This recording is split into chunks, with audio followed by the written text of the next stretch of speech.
Chris, I want to believe in God. I was trained as a scientist, and I hear people telling me all these different ways how God relates to the world, and it strains credibility. How do we begin to address this question of our world that seems to go on just fine with a God that at best is hidden? Well, because God is God and not a creature, there's a sense in which God will always be, to a large extent, hidden from our understanding. As far as God's relating to the world, we understand that in terms of God as creator, the one who gave rise to the laws and processes which resulted in this world, and God as redeemer, the one who will ultimately bring healing and reconciliation and peace to the whole cosmos. Within that, there's a sort of further question about how God from day to day is relating to particular individuals and situations. It's the problem of providence, if you like. So let's unpack all of this. The first, you have God as creator. Now, there are two ways of understanding creator. One is literally to create from nothing, and the second is to have an active role in the continuous maintenance of whatever is causing the world in a sustaining nature. So that's, creator part A and creator part B, if that's not too profane. No, well, yes to both of those. Yeah. So what does that mean? What does each of those pieces mean? It means that there's nothing in this or any other universe which doesn't owe its existence to God. And it also means that's a continual state of affairs, that without God's love and power, nothing would continue to exist either. So when God created in the first place, the creation was not good enough to stand on its own. It could only stand on its own if it were God, because it's not God but a creature. It needs God's love and power to sustain it. So God is unable to create something that has the capacity to sustain itself after God creates it. God cannot do that.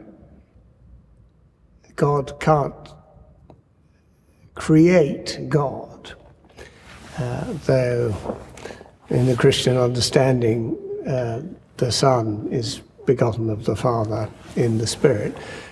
But any created thing will be dependent on its creator. Okay, so we have the creation from nothing into something, but then the requirement that has to have some sort of a continuous creation. So God is involved in the world in this continuing maintenance. Mm-hmm. And then you have God as Redeemer, which is a specific theology that will change the world in some broad way.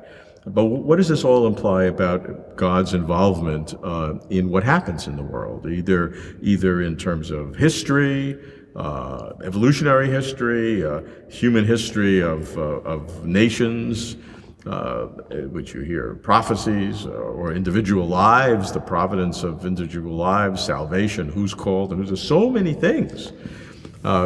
Surely you have to answer these things. Well, there is a great deal of thought given to these matters, and there are many theories as to exactly how God is providentially involved in the world. The great difficulty, it seems to me, is to marry up the very involved God that we learn about in the scriptures with the sheer extent of suffering and pain in the world as we know it. And the more you talk about God's involvement, the more intense the problem of suffering and evil. So which way do you go? I think as a confessing Christian and a believer in the resurrection of Jesus, I have to say that God has been and is much involved in the way the world unfolds, but in ways which respect the freedom of God's creatures. Some theologians now talk about God being incarnate, which normally in the Christian tradition has applied only to the historical person of Jesus, but that God is incarnate in all that there is, in some special way. Is this new thinking, or is this some emulsifying of God into some ethereal nicety that won't really bother anybody? Yeah, I think one has to be a bit careful about these terms, because there is a danger of using this term as a kind of new way of trying to say God cares about everything, and in particular God cares about the non-human creation. And the pressure of ecological theology is always to find ways to say more about that. But I think that classical theological formulations already say that when they talk about God's immanence in the world and God's loving care for it. So I think when we speak about God as incarnate in all that is, what we're saying is that God's commitment to the world in the incarnate Son, Jesus, is a commitment not just to one male human being, but to all human beings, to all animals, to all life, and in a sense to all matter. So I think the best way to use this term is to read the incarnation of Jesus in its full richness of implication, rather than to use the term as a kind of vague catch-all for speaking about God's involvement. Now, that's not the way certain theologians view it. In fact, they view it almost the opposite of thinking that the incarnation of Jesus is perhaps a specific event, which they may accept, but that really is the minor part.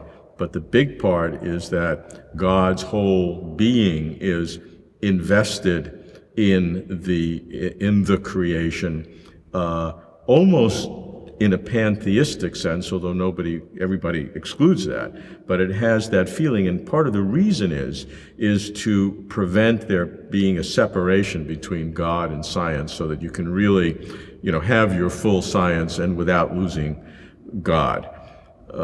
So people are using the term incarnation and all that is in a much broader sense. Yes, but in my view, not helpfully, because I think the doctrine of divine immanence gives you everything you were just describing without the need to invoke the term incarnation, which is better reserved in relation to the Christ event. What about your view of glory in terms of God? The traditional way that God is worshipped is because of his glory, because of God's glory in the world, through different acts or God's creation. How do you see the concept of God's glory? I think this is a very interesting concept and much misunderstood, because if you stop most people on the street and ask them about glory, they will tell you it's about bright lights or very beautiful things. Actually, the Hebrew concept of the glory of God is much more about weight, about depth of reality. So when we gain an insight into God's glory, we gain an insight into the depth of how things really are, which is not always a beautiful thing. It's not always about bright light. And we can see in the Bible that the glory of God is manifested sometimes in darkness and sometimes in pain as well as in beauty. So it's a much richer concept than is sometimes imagined. And I think it's a concept which can help us to relate the doctrine of God to the ambiguity of the world as science describes it. But how would pain and suffering and darkness amplify or build up God's glory? Well, the Christian confession is that most of what we know about God, we know from the life of Jesus.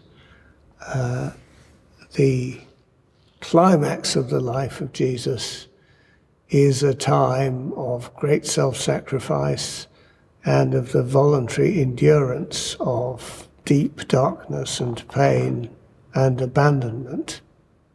So God's willingness to undertake that for creatures is a profound aspect of his glory.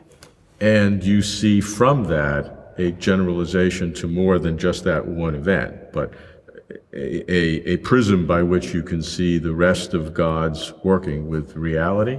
How so?